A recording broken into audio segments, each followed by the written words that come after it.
Presiden Prabowo Subianto akan berpidato di sidang PBB pada Selasa 23 September 2025 pukul 9 waktu New York atau pukul 20 waktu Indonesia Barat.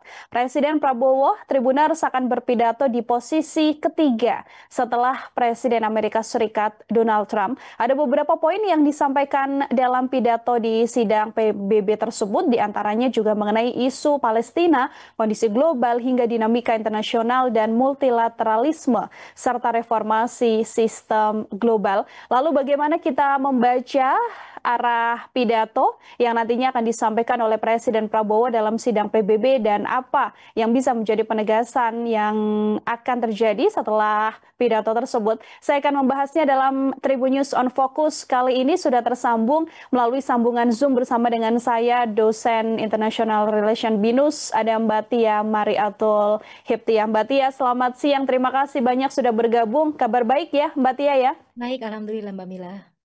Terima kasih banyak menyempatkan waktunya hari ini kita berdiskusi kembali dalam Tribun News on Focus. Saya ingin mulai dari pengantar Mbak Tia, bagaimana kemudian melihat kehadiran Presiden Prabowo, begitu ya? Ini kan secara langsung ya Mbak ya di sidang PBB, karena terakhir kali di era Pak Jokowi beliau hanya hadir secara online, begitu karena pada saat itu masa COVID dan sebelumnya memang belum pernah kepala negara datang secara langsung ke sidang PBB, Mbak.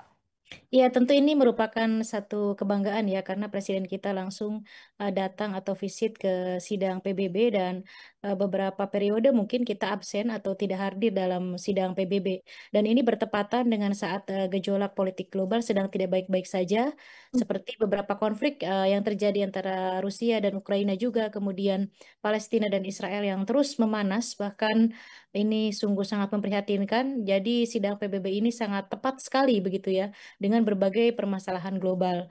Dan sudah betul Pak Presiden kita memutuskan untuk datang langsung dan jangan pernah dilewatkan, bukan hanya persoalan kunjungannya Mbak Mila, tapi ini adalah momen di mana Indonesia bisa menunjukkan kepada forum internasional di sidang PBB, menunjukkan secara politik bahwa Indonesia cukup punya peran yang sangat besar dalam politik global, terutama persoalan Palestina Israel yang tidak berkesudahan begitu ya. Jadi ini sangat momentum sekali bagaimana Indonesia juga bisa tampil dengan negara-negara lain, terutama dalam konflik Palestina Israel yang memang harus segera segera diselesaikan, Mbak Mila. Kalau kita melihat Mbak Tia ini kan kehadiran Pak Prabowo begitu ya, ini kan secara langsung dan nantinya akan berpidato di urutan yang ketiga. Secara urutan ini apakah kemudian sedianya ada makna strategis soal posisi tersebut, Mbak? Sebetulnya tidak menentukan ya urutan Mhm. itu. Hanya saja mungkin itu hal yang kebetulan begitu ya. Tapi dengan urutan ketiga ini artinya memang tidak menunggu lama begitu ya Presiden kita untuk bisa memberikan statementnya bagaimana posisi foreign policy kita dalam beberapa konflik termasuk juga konflik Palestina Israel. Dan saya pikir di sidang umum PBB itu tidak hanya persoalan Palestina Israel ya, banyak Ya. juga tentu yang dibahas dan ini tidak apa namanya tidak bisa dilewatkan oleh presiden kita dengan urutan ketiga itu artinya memang kalau isinya dari pidato atau speech presiden kita cukup komplit dan mengena pada isu-isu global ini akan menaikkan rating Indonesia di mata politik global begitu. Hmm. Dan kita juga tahu ya Mbak Mila bahwa presiden kita yang saat ini mempunyai kemampuan bahasa Inggris yang cukup baik dan ini juga menjadi satu poin. Kemudian terkenal beliau juga dalam beberapa forum internasional cukup memiliki public speaking yang bagus dan memberikan ketegasan. Saya berharap presiden kita ketika bicara di beberapa forum internasional cukup tegas begitu ya dan berapi-api dan bisa menjawab beberapa komentar atau pertanyaan dari media asing. Kali ini harus memang tegas. Sangat tegas harusnya ya. Harusnya sangat tegas. Jadi kita memang harus fleksibel dalam berpolitik baik secara domestik ataupun secara global dan ini adalah di forum global bukan lebih kepada apa namanya bahasa yang tersirat lagi tapi memang inilah momennya beliau harus bersikap tegas seperti pada speech sebelumnya di forum internasional.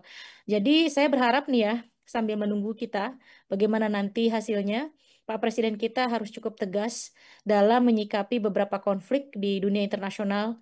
Bagaimana juga Indonesia ada di garis paling depan untuk menyelesaikan konflik Palestina-Israel terutama tentang two-state solution dan kita harus terus mempush 142 negara yang kedaulatan Hmm. Palestina. Kemudian kalau bisa, kita juga harus bisa memprovokasi atau mengencourage negara-negara yang masih abstain untuk ikut juga memvote dan bagaimana mencari solusi agar bisa mempressure Israel untuk menghentikan serangannya di Gaza begitu. Nah, ini adalah menjadi taruhan bagaimana speech Pak Presiden ini bisa mempengaruhi forum atau tidak. Karena Hmm. secara voters atau pemilihan pada pada sidang PBB dan seperti yang sudah keluar di DKPBB ya di New York itu kan sudah 142 negara sepakat. Nah, ini harus ditambah lagi, harus ditegaskan lagi kalau perlu harus bisa mempengaruhi publik PBB, forum PBB dan Indonesia bisa dilihat dalam forum ini. Jadi bukan bukan hanya sebatas speech semata, tapi ketegasan Indonesia untuk mendukung two-state solution itu harus nyata melalui speech-nya Pak Presiden begitu. Kalau Hmm. perlu nih, kalau perlu nih, mudah-mudahan ini tidak terlambat ya. Speech-nya tentang Palestina Israel itu menjadi priority atau di depan kalimat begitu. Karena itulah bargaining position kita di mata politik global. Kita tidak punya daya tawar yang lain. Kita memang sedang menuju kepada perbaikan ekonomi. Oke, begitu ya. Kemudian tentang multilateral, bilateral, dan beberapa konflik lain. Tapi justru bargaining position kita yang paling bagus itu adalah persoalan Palestina Israel. Itu yang paling didengar, itu yang paling dilihat karena berdasarkan histori, berdasarkan sejarahnya bagaimana negara kita itu betul-betul konsisten dalam mendukung kemerdekaan Palestina. Jadi kalau kalau boleh disarankan gitu ya, urutannya kalau Palestina ada di urutan paragraf kedua atau poin kedua atau ketiga, saya berharap justru dinaikkan menjadi poin pertama langsung bicara mengenai Palestina, baru kemudian poin-poin lain. Ya mudah-mudahan didengar nih, Mbak Hmm. Mel. Ya. Oke, ini menjadi poin utama yang harusnya pertama kali disampaikan dan disuarakan begitu ya, Mbak Tia ya, Iya, dengan karena itu isu itu itu Palestina. itu, Hmm. itu adalah bargaining position politik kita dalam politik global. Indonesia itu dilihat karena konsistensi kita masalah Palestina Israel begitu. Apa yang mau kita wacanakan dalam forum PBB selain kita konsisten untuk mendukung keberadaan negara Palestina dan untuk mendukung two state solution. Jadi itu justru yang harus dinaikkan begitu. Nah, hal-hal lain baru poinnya setelah penyelesaian konflik Palestina Israel. Saya yakin ketika itu menjadi priority atau diucapkan pada speech Pak Presiden itu di awal, forum itu akan sangat mendengarkan dengan baik begitu ya. Karena memang justru Indonesia terkenalnya dalam dalam kebijakan luar negeri kita dalam forum internasional di situ letaknya. Kalau itu nanti diletakkan di poin kedua, ketiga, itu tidak menjadi greget lagi tanda kutip gitu Mbak Mila. Hmm. Jadi Hmm. memang bagusnya kalau memang kita tetap ingin dilihat secara politik global itu naikkan di speech itu menjadi paragraf atau menjadi sentence yang pertama. Saya yakin itu semuanya akan hening, akan mendengarkan, apalagi momennya tepat di mana negara-negara Eropa yang tadinya berafiliasi dengan Israel justru berbalik arah sekarang. Mereka sudah mendeklarasikan dari mulai Kanada, Australia, Inggris, Portugal ya, belakangan Ya. Spanyol lebih dulu lagi itu justru berbalik arah. Mereka itu kan afiliasinya ke Israel. Mereka aliansi dari Israel, tiba-tiba mendeklarasikan itu. Nah, justru Indonesia jangan mati begitu suaranya. Jangan kelihatan menurun atau di bawah mereka begitu. Harusnya minimal bersamaan atau bahkan lebih tegas lagi di mereka sehingga mereka juga tidak mundur dan terus maju dengan ikut serta kita mendesak supaya segera dibentuk two state solution dengan poin-poin yang disepakati oleh sidang umum PBB tersebut begitu. Hmm. Kalau nanti kemudian yang pertama kali disampaikan adalah mengenai isu Palestina ini, apakah sekaligus juga bisa memperkuat citra Indonesia di mata dunia, Mbak Itu Tia? maksud saya, itu maksud saya. Branding kita memang di situ. Nation branding kita memang di situ. Dalam dalam hubungan international studies atau dalam IR studies itu dikenal dengan nation branding. Hmm. Dalam politik global juga di situ. Kita mainnya memang di situ. Jadi kalau tidak main di isu itu ya bukan Indonesia. Artinya kalau memang kita mau dilihat sekali lagi ya harus memprioritaskan isu Palestina Israel itu dalam speech Pak Presiden itu harus di urutan pertama. Baru nanti tentang ekonomi, tentang bilateral, tentang konflik lain, kemudian tentang bagaimana memperkuat satu sama lain dalam cooperations belakangan begitu dan bagaimana kita mencitrakan sebagai negara non-blok, justru kita mencitrakan sebagai negara non-blok untuk Hmm. menyelesaikan konflik ini. Two state solution itu adalah solusi paling konkret yang sekarang sudah dipahami, disadari oleh negara-negara Eropa, masa kita malah mundur gitu ya. Jadi negara-negara Eropa sekarang sudah sadar, sudah memahami, kemudian ingin mengakhiri konflik karena efeknya juga secara konflik regional itu akan berefek juga kepada ekonomi mereka begitu. Hmm. Masa kita malah jadi istilahnya kalau bahasa Sundanya itu melempem gitu ya. Masa kita malah jadi berkurang begitu. Justru kita harus minimal sama seperti mereka saat ini dari negara-negara Eropa, juga termasuk Inggris begitu ya. Jangan sampai malah menjadi melemah begitu. Saya menunggu betul ya bagaimana biasanya Pak Presiden Prabowo sangat lantang dalam berpidato seperti yang sudah-sudah di beberapa forum internasional. Mudah-mudahan lebih lantang lagi tentang Palestina Israel sehingga bisa mensupport negara lain untuk konsisten, bahkan bertambah yang tadinya abstain juga ikut memvote untuk kedaulatan negara Palestina, sehingga wacana two state solution ini bukan hanya sebatas wacana tapi direalisasikan begitu ya. Ini kan persoalannya hanya veto Amerika begitu. Nah, itu harus dicari solusinya. 142 negara itu kan negara-negara besar dan Hmm. negara kuat begitu ya. Bagaimana bisa menyelesaikan atau menghadapi veto dari Amerika Serikat ini sehingga tidak lagi kembali konflik Palestina Israel ini penyelesaiannya kepada zero lagi, kepada nol lagi. Bukan bukan apa-apa ya. Persoalannya saya hanya fokus kepada atau pay attention kepada humanity, kepada kemanusiaan. Mau seberapa puluh ribu lagi manusia di Gaza dibantai, begitu ya. Ini harus selesai begitu. Dan tidak bisa selesai dengan ceasefire. Satu-satunya yang menyelesaikan konflik ini adalah two-state solution. Ada yang bilang misalnya harus satu negara saja, Palestina saja begitu, karena itu punya Palestina. Dengan kondisi saat ini susah. Yang ada nanti Palestina kalau dibiarkan itu hilang karena terus dicaplok, rakyatnya juga terus dibantai, maka segera harus dilakukan perdamaian itu harus segera terjadi dan kolonialisme itu harus tidak ada lagi, apalagi ini di era digital, di era global, di era teknologi. Seharusnya ini masanya adalah saling kerjasama satu sama lain. Jadi bukan ekspansi, bukan kolonialisme lagi begitu. Jadi penjajahan itu harus tidak ada lagi di muka bumi ini begitu. Ini yang harus dipahami bersama begitu ya. Jadi Hmm. sekali lagi mudah-mudahan Pak Presiden Prabowo dalam speech-nya nanti tidak menjadi lebih lembek daripada negara-negara Eropa yang dulu mendukung justru keberadaan negara Israel. Begitu Mbak Hmm. Mel. Oke, baik. Jadi ini kita akan menantikan ya, Mbak Tia ya, bagaimana Ya, kemudian nanti sentence atau kalimat pertama yang kemudian akan disampaikan oleh Pak ya. Prabowo. Kita amati kan berkali-kali memang Pak Presiden selalu concern begitu kan, bagaimana soal kedaulatan dari Palestina itu sendiri dan bagaimana Indonesia bisa menjadi jembatan perdamaian ini, begitu Mbak Tia. Kalau misalnya dalam pidato yang disampaikan oleh Pak Prabowo ini, penegasan-penegasannya harus semacam apa yang mungkin kalau dari analisa Mbak Tia ini bisa benar-benar mempengaruhi banyak negara juga untuk sama-sama mencapai kedaulatan dari Palestina ini. Kalau misalnya secara langsung terlibat itu kan susah ya Mbak, karena kita Mhm. tidak punya hubungan diplomatik dengan Israel. Tapi kita bisa melakukan beberapa hal, misalnya kita mempunyai bilateral dengan beberapa negara yang pro kepada Israel dan pro kepada Palestina itu dengan sangat baik. Kita punya hubungan bilateral dengan Amerika sangat baik, bahkan di masa Trump pun sangat baik, meskipun pernah kena tarif tapi akhirnya bisa dinegosiasikan dan turun. Dan kita Mhm. tidak pernah punya masalah dengan Amerika Serikat begitu. Kemudian juga dengan negara-negara yang pro terhadap Israel juga kita tidak pernah punya masalah gitu ya. Kemudian dengan negara yang mendukung Hamas misalnya seperti Qatar juga kita sangat mempunyai hubungan baik. Nah, yang bisa kita lakukan dari negara Indonesia itu adalah negosiasi dengan negara-negara tersebut. Karena secara langsung, secara hukum internasional, secara IR itu tidak bisa. Kita langsung terlibat, apalagi menjadi mediator seperti Mesir atau Qatar gitu nggak bisa. Karena secara hubungan internasional kita tidak punya hubungan diplomatik dengan Israel. Artinya kita tidak bisa duduk satu meja dengan mereka ketika dilakukan peace agreement begitu.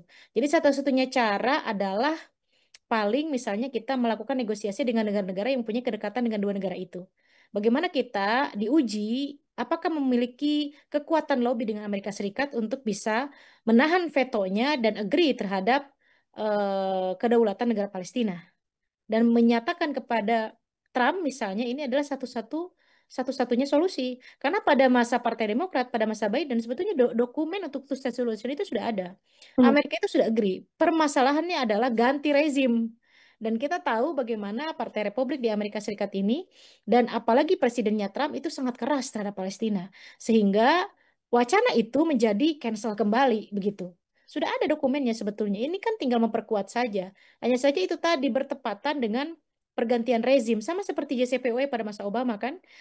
Sanksi kepada Iran hampir akan dicabut dan sudah dicabut, kemudian perekonomian Iran membaik, kemudian Trump terpilih lagi pada masa dulu itu after Obama. Apa yang terjadi? Diberlakukan lagi itu tarif sanksi terhadap Iran itu.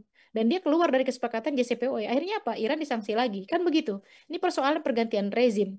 Nah, bagaimana presiden kita dan juga Indonesia bisa melakukan approach terhadap Presiden Trump untuk bisa melunak begitu ya dan ikut serta menyepakati apa namanya berdirinya negara Palestina sebagai satu-satunya cara untuk berdamai begitu. Kalau tidak demikian susah. Bagaimana cara cara mendamaikan kedua belah pihak antara Israel dengan Palestina? Mau berdiri negara Israel saja itu it's impossible, nggak mungkin.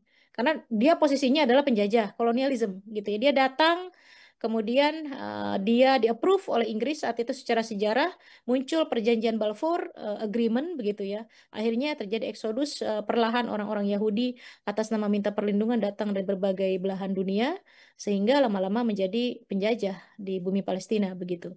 Jadi secara sejarah kan seperti itu gitu. Jadi karena mereka sekarang sudah established kan mereka juga tidak mungkin pergi begitu ya. Atau Palestina saja gitu. Itu juga susah begitu. Hmm. Kalau Israel sudah pasti itu memang tidak bisa dia Israel saja kan posisinya itu tadi pendatang itu tadi begitu. Secara sejarah begitu ya. Kita lihat berbagai sejarah menyatakan itu. Kalau Palestina saja itu agak sulit, Mbak. Kalau sekarang seperti hujatan-hujatan netizen ya terhadap apa yang saya sampaikan di media begitu. Apa kritik itu saya terima begitu, tapi susah. Pada akhirnya nanti wilayah-wilayah Palestina menjadi hilang. Semakin banyak korban sipil di Gaza, semakin habis orang Palestina, itu yang dikhawatirkan. Dan hukum internasional lemah karena ada veto Amerika Serikat. Jadi memang solusinya satu-satunya yang paling konkret dan realistis itu adalah two-state solution. Dua negara berdampingan secara damai dan si Netanyahu harus mau. Likud harus mau, partainya dia dan koalisinya dia harus mau. Karena tidak semua dalam partai di Knesset itu juga setuju dengan apa yang dilakukan oleh Netanyahu. Terbukti mulai saat ini, akhir-akhir ini banyak juga publik Israel di Tel Aviv yang melakukan demonstrasi. Hmm. Orang Yahudi juga banyak yang protes karena memang itu adalah untuk menutupi ketidakmampuan Netanyahu untuk melepaskan para sandera Israel dari Hamas begitu. Jadi untuk menutupinya dia membombardir semua orang, gelap mata begitu artinya. Dan untuk menutupi kekurangannya itu, ya Netanyahu melakukan aksi brutalnya. Dan publik Israel sudah tahu ini gitu ya. Jadi memang satu-satunya jalan seperti itu gitu. Tidak ada jalan lain lagi. Dan Amerika dipaksa harus tidak boleh melakukan vetonya lagi dan setuju terhadap kedaulatan negara Palestina dan jelas nanti teritorinya, Mbak Mila. Misalnya ada Ramallah, ada Yerusalem, ada West Bank, bagian daripada Palestina, ada Jaffa, ada Kibbutz, ada Tel Aviv misalnya, ada Haifa, itu bagian daripada Israel. Jadi jangan ada lagi istilahnya ada wilayah Israel, ada wilayah Palestina, ada wilayah bersama, jangan. Wilayah Israel mana?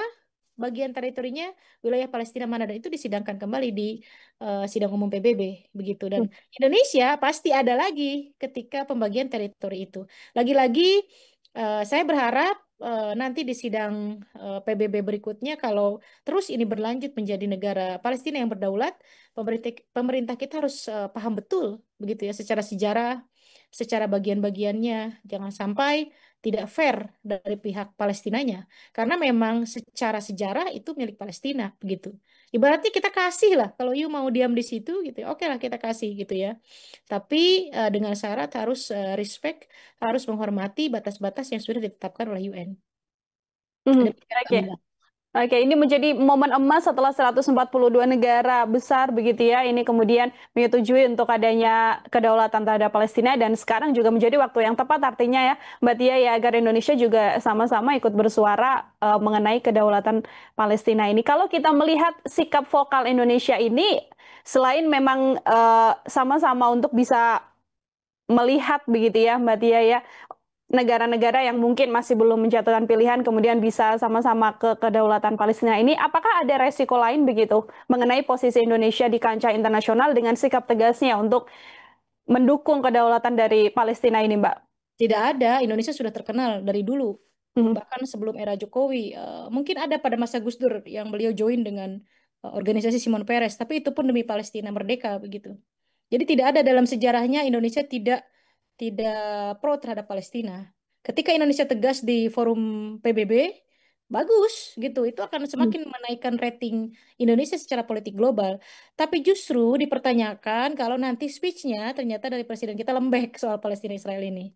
Tidak ada tekanan-tekanan terhadap US karena Israel tanpa Amerika itu bukan apa-apa sebetulnya. Mhm. Jadi bagaimana nanti dalam pidatonya bisa menekan pihak Amerika, pihak orang-orang yang terkait begitu ya, dan terutama terus mendukung, mengencourage negara-negara Uni Eropa plus juga Inggris untuk konsisten merealisasikan bukannya deklarasi. Saya berharap Pak Presiden berani menyatakan itu, bukan hanya mendeklarasikan sovereignty dari Palestina, tapi juga merealisasikan begitu. Dan setelah menekan seperti itu, baru Indonesia di ujung speech-nya harus menyatakan seperti halnya juga Prime Minister dari Inggris menyatakan langsung bahwa Indonesia mendeklarasikan negara Palestina berdiri hari ini, detik ini, tanggal ini, harus berani begitu. Kita lihat Mhm. coba ya, berani nggak? Soalnya Inggris sudah, Portugal sudah, bahkan itu negara-negara yang pro-Israel loh. Mereka aliansinya Israel. Kalau kita tidak berani seperti itu, bahkan lebih lemah, wah kacau. Itu kita pasti ke depan tidak akan dilihat lagi secara panggung politik global begitu. Justru itulah saatnya, momennya. Inilah saatnya, momennya Indonesia menunjukkan show up ke publik internasional bahwa inilah Indonesia konsisten dari periode ke periode terus berada di samping Palestina. Harusnya demikian. Tapi kalau tidak lebih berani daripada Inggris, wah saya nggak tahu lagi nih, apa daya tawar Indonesia dalam politik global? Karena saya pikir hanya itu daya tawarnya. Mhm. Oke, baik. Ini kita akan sama-sama menanti nantinya Ya, ya, berarti ya, ya, bagaimana kemudian ketegasan dari Presiden Prabowo, karena ini menjadi momen yang juga ditunggu oleh banyak pihak di betul. tanah air, pidato perdana dari Presiden Prabowo Subianto. Selain isu soal Palestina, yang pemerintah juga berkali-kali mengatakan isu ini juga akan dibahas concern begitu ya, dan disampaikan concern di sidang PBB.